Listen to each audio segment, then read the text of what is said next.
Assalamualaikum warahmatullahi wabarakatuh. Sampurasun budaya tepang dangudenya sareng musim kuring mang henang beo ayu orang neraskeun hanca dongeng anu katuna dina dinten kamari. Mitra kaum dangu kamari teu nembe dugi kadinyanya. Urang teraskeun kana seri anu ka-8. Atuh supados teu nyang kolong teuing kana waktu urang sami-sami Bandungan kumaha lajengna ieu carita wilujeng ngadangukeun brung. Sedengkeun di pilemburan satu tasna beres bagong nu kadua diadukeun kiwari mah bagean bagong anu katilu. Barang si Hacim jeung Aki Jai muruk ka kandang bagong rek nyokot bagong anu katilu. Duana teh kabaku rasa kakaget sabab bagong teh tela teu nyampak dina kandangna eta bagu teh geus eueuh luka teuing ka mana. Ai ka mana bagu teh Ki? Aduh, ieu pantona geus muka kieu. Aduh, gua kabur ya. Cek si Haji manehna teh. Hor. Piraku kabur mah jang. Oh, eta bagu teh bisa muka panto ku sorangan. Alah. Mana atuh? Oh, kapan ai cacak-cacak bagong nu gede oge. Teu moal bisaeun ari kaluar sorangan mah. Ih, nyaduka teuing atuh. Piraku bisa kaluar sorangan mah kitu. Pastina oge anu ngalepaskeun ki ieu mah moal kitu ku barudak. Si Haji manehna teh kapemikiran moal boa cenah ku barudak. Nya bisa wae ari kitu mah. Eta bagong lepas teh ku barudak. Tapi dan naonan atuh bisa ngalepaskeun bagongnya. Ayeuna mah urang laporkeun we ka Pak RT. Kitu deui kapala be urang bejakeun we bagu teh kitu leungit. Tembal Aki Jai ngajakan ngalaporkeun eta kajadian. Hanya ayo kilah. Urang gancang laporan baik ieu mah ya. Bisi katanyaan. Tuguragiru duanana teh kiwari mah muru deui ka pakalangan ngadu bagong. Geus kitu laporan we ka Pak RT, kitu deui kapala be. Malah mah kabah daroji oge sarua laporan. Pugu we napa laporan kitu teh sararea mani kaget. Kumaha ieu teh? Bagu teh nahap disakabur ya. Sumuhun jang RT. Da tos teh nyampak di kandangna nun. Eta pantona teh tos muka. Kating ka mana eta bagu teh? Joal leungit da kitu teh jelas. Kumaha tuh ari geus kieu ya? Nah bener Acim. Bok si Acim teh nembalan. Laras Pak RT leungit. Moal kitu ku barudak, anu ngalepaskeun tapi raku ari lepas sorangan mah. Amuing na ka mana atuh bagu teh? Nyatang tuna ge mesti aya nu ngalepaskeun. Da moal bisaeun ari kabur sorangan mah. Nya pisa-piraku deui atuh ku barudak. Muhun, rupina mah kadah ditaruntik we ieu mah. Jadi kaburnya eta bagong teh. Sapiraku deui ku barudak mah pirajeunan ngalepaskeun eta bagu. Nya. Aduh, kumaha tadi geus kieu ya? Keun bae we leungit mah sapira ge bagu hiji. Bari jang naga bagu teh masih keneh bagong leutik ulah jadi pikiran. Nya lah.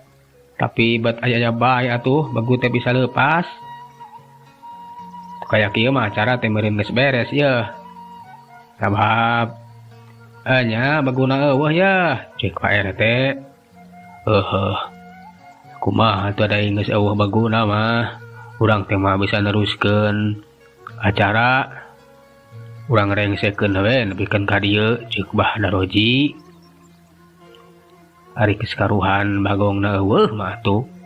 Eta acara teh direngsekeun heula we saheulaanan mah. Atuh kiwari mah warga lembur balubar nungtutan ninggalkeun eta pakalangan. Malahan mah layon bagong oge dibarawa we ku warga lembur rek dipicieun cenah. Sok tah euy.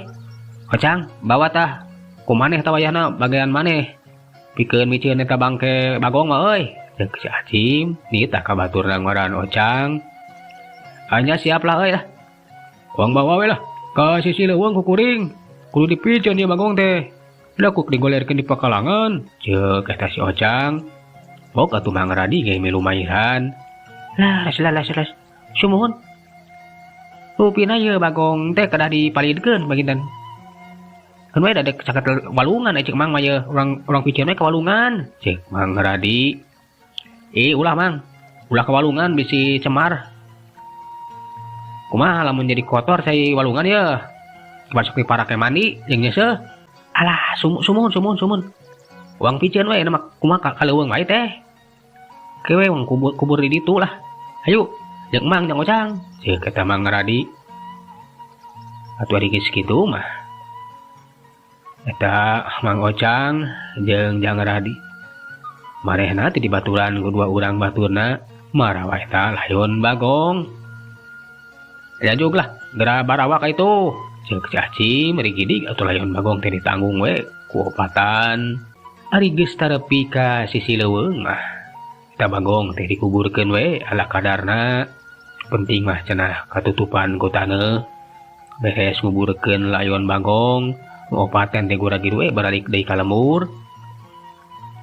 Barang aya kana satengah jamna. Eta tas layon Bagong dikubur. Kasih si leuweung teh aya anu datang nyaeta sabubuhan Bagong bahaya di tengah leuweung. Paranehanana teh meureun apal ka ameu aya baturna anu aya di sisi leuweung teh tawe ungas ingus kana gunukan taneuh. Saterusna mah eta gunukan taneuh teh dikorehan bre ketingali layon baturna. Eta Bagong teh ting salagrok. Bangun anu ambekeun pisan ningali kayaan kitu. Baturna geus jadi bangke. Atuh ari geus puguh mah kitu. Eta sabubuhan Bagong teh arasup dewe ka jero leuweung. Ayeuna mah urang kocapkeun 2 poe ti basa acara di lemur. Nya acara ngadu Bagong. Harita teh di lemur campak kang ngadakeun jireung deui sabab kebon teh loba nu ngaruksak. Geus aya di we diranjah ku Bagong. Malahan mah cik anu nyaksian mah Bagong nu datang ka kebon teh loba pisan. Aya kana puluhna puguh we atuh Pak RT Bah Daroji. Kitu deui palabe teh nampo laporan kitu teh mani lere. Sareuaseun langsen teh langsung ayakeun di wiriungan. Cik kumaha ya? Teteh lah Bagong teh geus ngaranjah deui ya malah dina jumlah nu leuwih loba. Aduh, cilaka yeun kaya kieu mah. Cek Pak RT, si kasebelan teh kawasna bae. Sudah datang di ka lemur urang, geus karanjah deui. Kayak kieu mah kudu sagancang ngayakeun ditindakan. Nya bah, kumaha ari kamandang balabe ya? Ari ceuk kami mah kudu gancang ditindak. Lamun diantep Tang tu tatanen teh bakal gagal, palawija bakal diruksak. Dia teh ngarugikeun, pikeun warga lembur. Anya kayak kieu mah kudu gancang moro deui ka leuweung nya. Bener. Kudu diboro. Tah Bagong teh kurang ajar tah. Kebon Pak Haji nepikeun kadidig. Kepolakan nu bani diruksak, aduh kitu deui palawija beak. Dihakaran we teh ku si heuras beuheung tah. Si kurang ajar. Dasar Bagong edan. Nya Pak RT, kudu kancang ditumpes ieu mah Bagong teh. Ceuk Pak Haji. Bandi manehna mahiran caritaan. Muhun Pak Haji, tapi urang teh bisa gagah bah. Margi Bagong teh cenah jumlahna seueur aya puluhna. Kang tu bakal ngabahayakeun urang ye pamandi buburak teh. Nya urang peryogi anjing anu jumlahna seueur kanggo ngimbangan Bagong. Ceuk Pak RT. Alah. Nya, piraku rek ngandalkeun si Pleki hungkul. Ari Bagong loba-loba teuing mah tuh si Pleki ge lieureun. Sok sanajan mah sieun tang tuh si Pleki bakal maju terus. Moal ari mundur mah tah kitu. Moal aya paribasa mundur sasiku moal ngajat satujang beas. Muhun. Bayak kitu mah urang teh kudu milarian di anjing anu rada seueur nu. Kapan di lemur urang mah ukur aya sababaraha hiji anjing kampung teh. Da eta we basa diadukeun jeung Bagong teh. Ban urang teh namihan anjing ti lembur sejen dah kitu. Nya ki wayahna jeung si Acim ye. Kitu di anu sejena kudu ngumpulkeun di anjing saloba-lobana ye. Pikeun ngahadang serangan Bagong. Jeung deui pikeun moro ka leuweung ye. Ari cek kuring mah ulah anjing nu biasa. Sabab anjing kampung mah mulai hartina teh Pak RT. Kudu anjing anu galak. Kudu anjing anu liar. Anu pokona mah bisa yang hareupan eta Bagong liar tah. Ceuk Pak Haji Bandi mere saran. Laras Pak RT, kada anjing anu galak margi parantos sasaksian anjing kampung biasa mah tetela teu mampu pikeun ngayonan Bagong. Sama Bagong teh kacida bayanganana kudu disanghareupan ku anjing anu seperti gaduhna anjing gaduhna Pak Haji. Bener. Ulah ku anjing biasa. Atuh da anjing biasa mah kakara nempo sihung Bagong geus ting kurungkut. Kalah kawe ngagogogan di gaduhnya. Ari disampurkeun mah lalumpatan kapan undur-unduran. Kecek-kecek menuju si pleki mah wah ngadarekeun maju. Ceuk Pak Haji. Nya eta Pak Haji kudu anjing adunya anjing anu galak eta ya. Bener. Kudu ka si pleki atuh. Anjing anu galak tagog jeung gogogna oge mantes. Kawadina oge gede. Tah kitu. Mohon. Tah. Jadi teangan we aya nama jenis anjing anu galak ya. Bisa anjing herdar atau anjing galak nu sejen aya. Urang kudu mente bantuan ti lembur sejen. Anu ngarekut anjing galak mah urang pentaan we. Kasanggupanana. Keun bantuan ka urang cikan kumaha ye. Ceuk Pak RT. Gampil Pak RT ari nyuhunkeun bantosan mah. Namun kersaeun henteuna eta teh gampil. Teh can kajamin kersaeun. Ukituna supados kersaeun mah kumaha pami dibayar. Eta diburuhan wae tah. Nya. Bener, caritaan Jang Acim teh Pak RT. Teu gampang. Urang minta bantuan ka warga lembur sejen, candang tubikeun jeung daekeun, kecuali ku urang diburuhan atawa disewa. Tah kitu. Nya atunya. Nya ye, lamun kitu carana mah urang teh kudu perlu waragat atau biaya ya. Jang mahyar kanu boga anjing. Tawayahna we kasakur warga lembur anu aya di dieu urang sararea teh kudu rereongan yang ngumpulkeun duit. Jadi diperintah kasanggupana ya bikin ngumpulkeun duit jang nyawa eta anjing. Ditanya kitu teh. Ta warga lembur aya nu satuju aya nu henteu. Ari anu satuju kapanan demi kepentingan sararea cenah eta teh. Sakur anu baru ka kebon mah perlu pisan pikeun ngusir sabubuhan Bagong. Ari nu teu satuju mah eta we nu kaparengan keur teu barogaeun duit. Alah nyai kudu ngumpulkeun duit cenah. Sabab kudu nyawa anjing geuningan. Nya ceuk. Nya kudu ngumpulkeun rereongan duit atuh kitu mah. Urang mah ngandalkeun anjing hungkul mah. Nya anjing kampung mah urang teh mah bisa ngusir eta Bagong tangtuna oge. Jeung deui madaraekeun lamun teu dibayar mah meureun boga anjing galak oge. Tah kapan gede resikona atuh lamun bareng eleh teh. Tangtu anjingna bakal pae atawa cilaka. Iya bener nyai ngan kira-kirana. Nya anjing galak teh. Nah bakal mampu kitu nya hareupan Bagong nu sakitu lobana. Nya duka teuing atuh ceuk. Lain ledengan emak mah. Kudu rereongan ngumpulkeun duit cenah. Jang mayar anjing kitu. Bet aya be atuh. Hari emak mah boro-boro jang mayar anjing, jang mayar hutang ka warung oge mah teu boga taun teh nyai. Bener mak lah.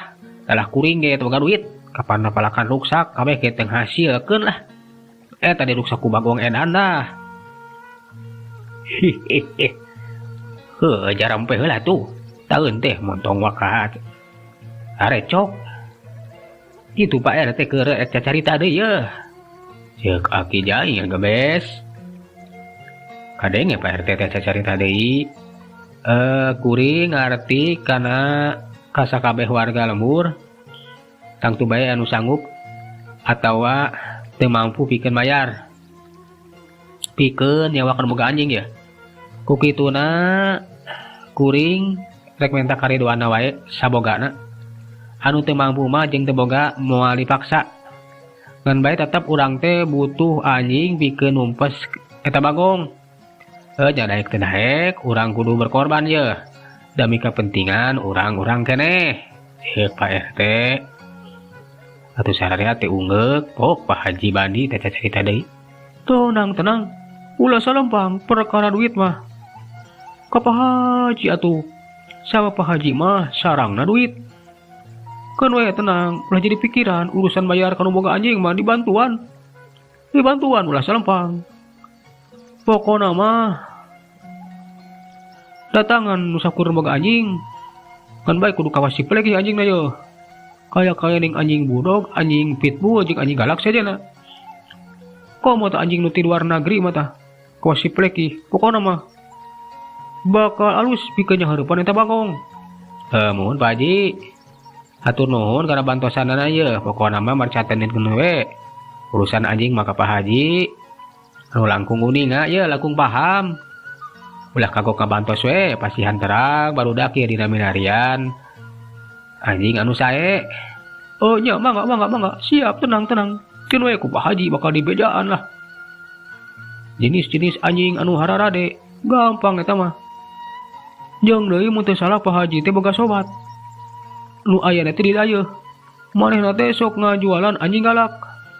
Bisa dipenta bantuanana sugan we daekeun. Nyawakeun anjingna atawa daek milu moro. Jangan ngetes kemampuan anjingna we.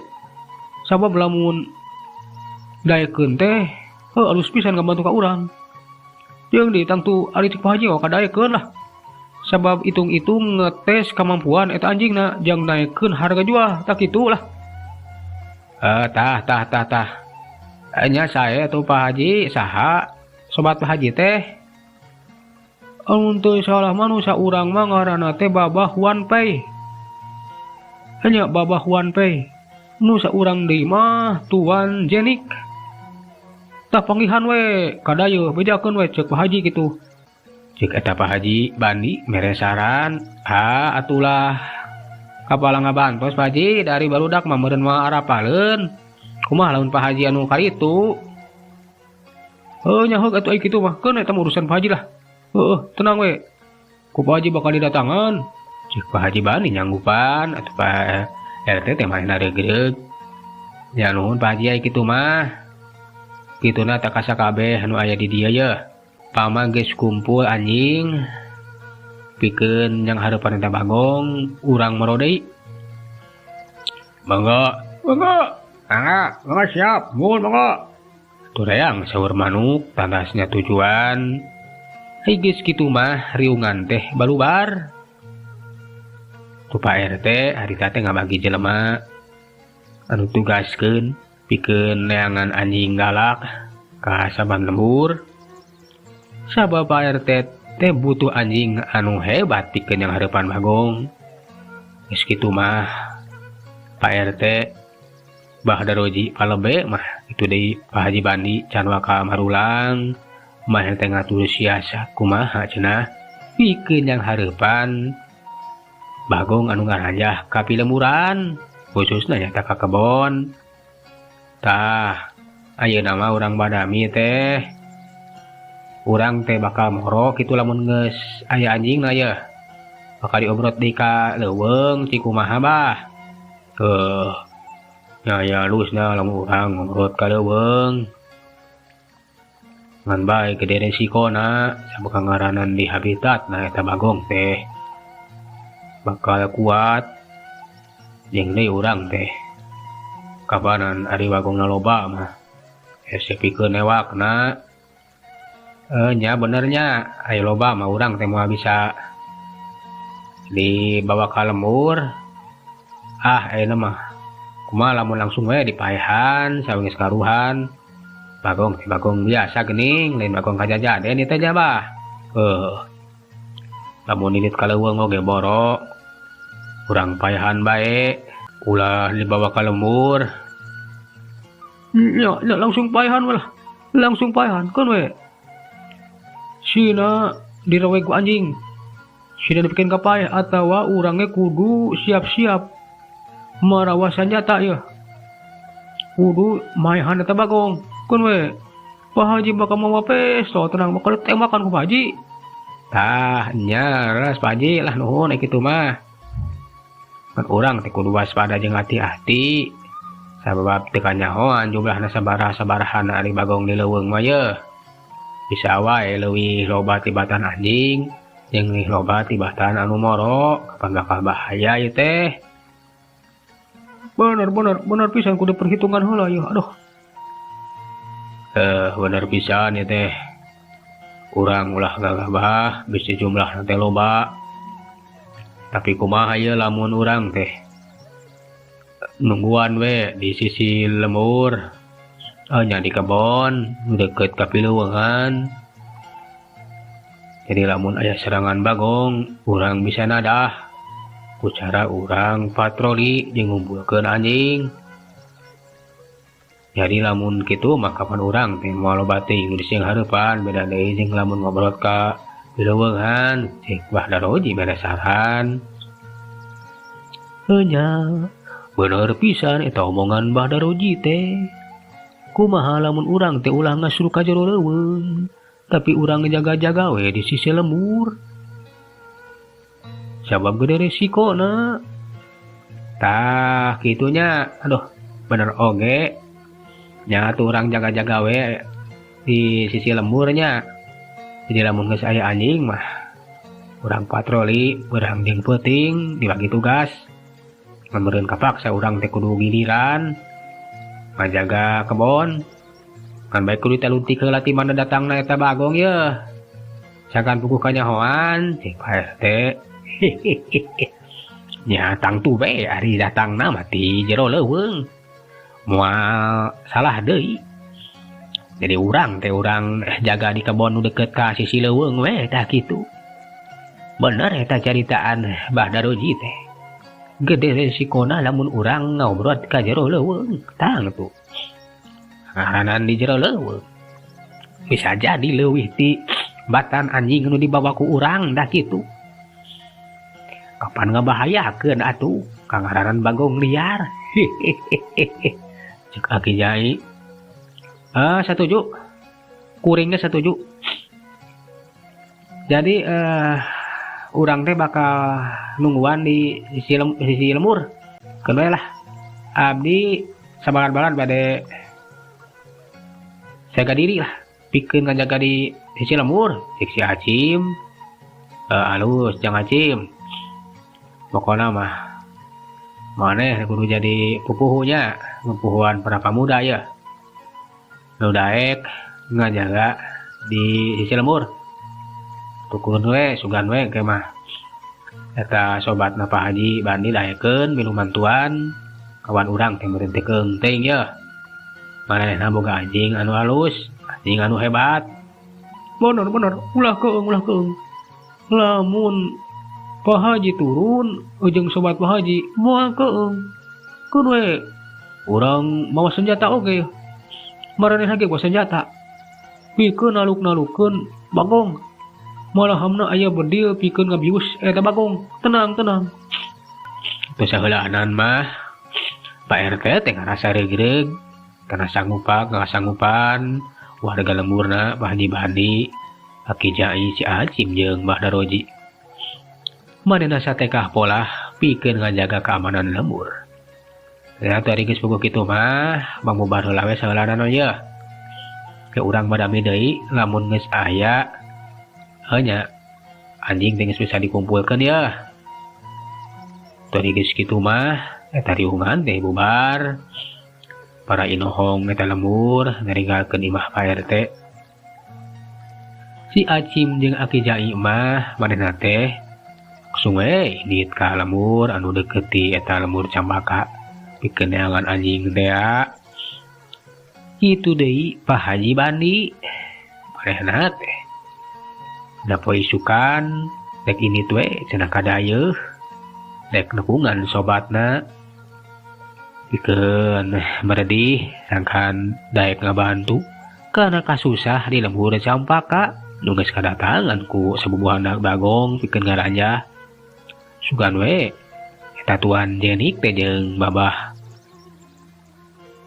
Pei bisa ngabantu ka Pak Haji Bandi.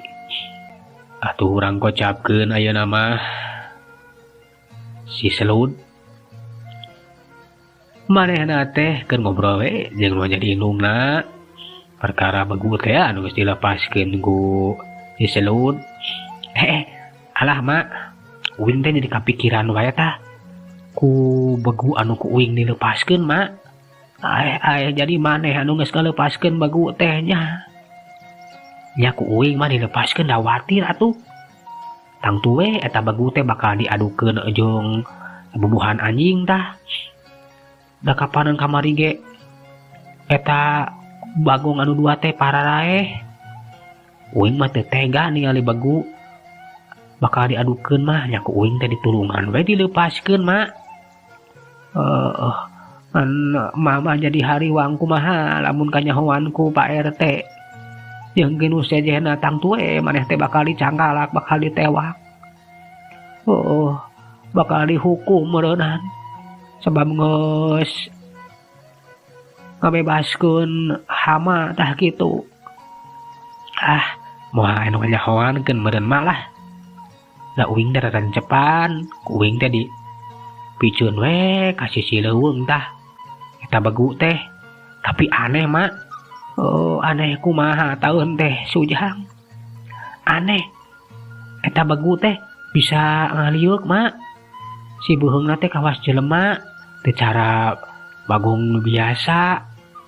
Heuras beuheung eta bagong anu ku uing dibebaskeun mah bisa luak liuk, mimiti mah ku uing teh dipikiran we meureun bawa masih keneh leutik keneh. Tapi kapan mah sanajan leutik keneh ge ari bagong mah sarua be heuras beuheung.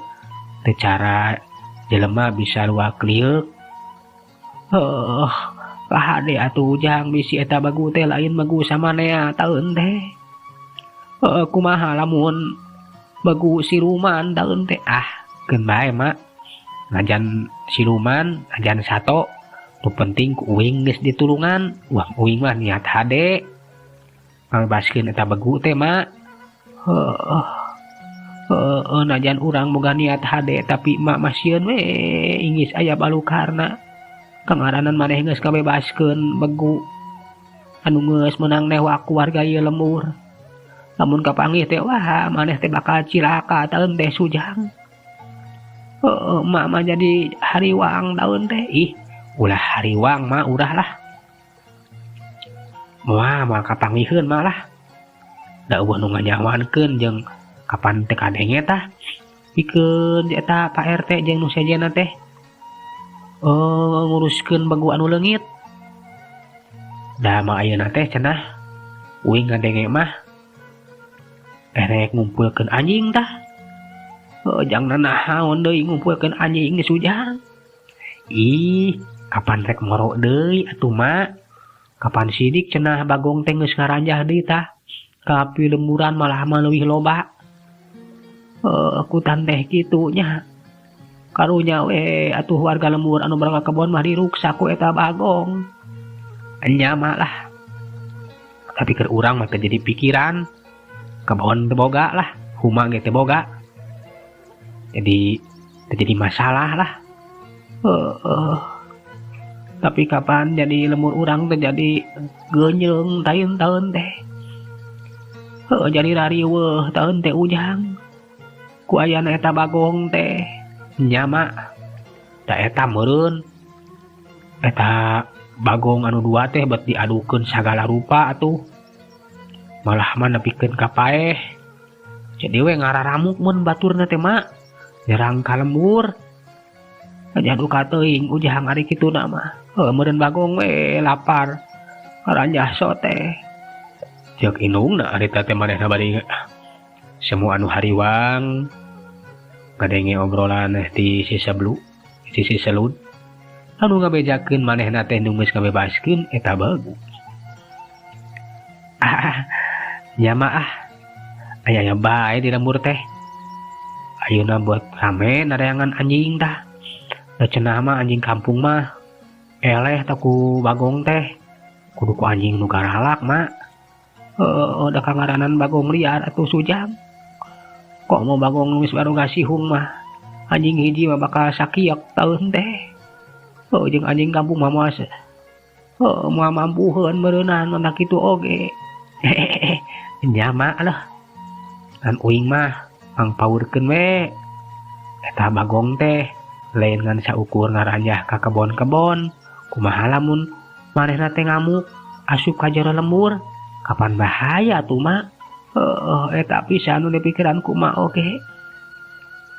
Tapi mudah-mudahan we atuh Pak RT Pak Lebe Bahdaroji jeung nu sejenna teh bisa ngusir eta bagong daun teh. Nya mak lah mudah-mudahan bae atuh. Nah lamun nepikeun ka asup ka pilemburan teh bakal kacau atuh. Ke lembur urang jadi genting diserang ku bagong ngasuk inggis we jumlahna teh leuwih loba tibatan anjing mak. Ya mudah-mudahan we urang mah bisa ditang tayungan ujang. Ka hade maneh tong kukulamperengan we ka sisi leuweung. Bisi aya bagong ti pileuweung anu ngarajah deui. Deur ngakalakeun ka maneh. Tenang we atuh malah. Da uing matara ka sisi leuweung paling ge kasusukan atuh. Lain erek ngecerik atawa masang bubuk mama. Cek si selut. Ari geus tuh mah si selut mah init bae. Keluar mana menggegap we kana useup kiwari mah yang useup cenah moal ngecerik. Da kitu karesepna kalaan lauk. Kencring si sebelum init ninggalkeun imahna tuh eta mah indeung ukur merhatikeun we ka si selut anu geus ngaleos bari kegerenangan we dina hatena teh. Mudah-mudahan we anak aing teh ditang tayungan bet aya-aya we bet ngabebaskeun bagu sagala rupa taeun teh. Mudah-mudahan mah ulah kapanggih cik eta mah indeung. Geus kitu mah indeung manehna mah kaprak-kaprak we di pawon. Kitu kayaan di imahna mah indeung. Sedengkeun di imahna Pak RT harita teh Pak RT keur ngobrol we jeung warga lembur anu geus laporan manehna teh geus mawa anjing galak. Baturan kudu boga anjing satuju manehna bakal ngabantu ka Pak RT heuleuh. Waktu sapartos teu nyakapannya sagala urang tuna jajar carita duki adi urang teraskeun dina seri anu salajengna. Tong hilap di like, di komen, di subscribe mitra. Tumang nuhunkeun atosanana hapunten tina sagala kekirangannya. Bang pamit. Assalamualaikum warahmatullahi wabarakatuh.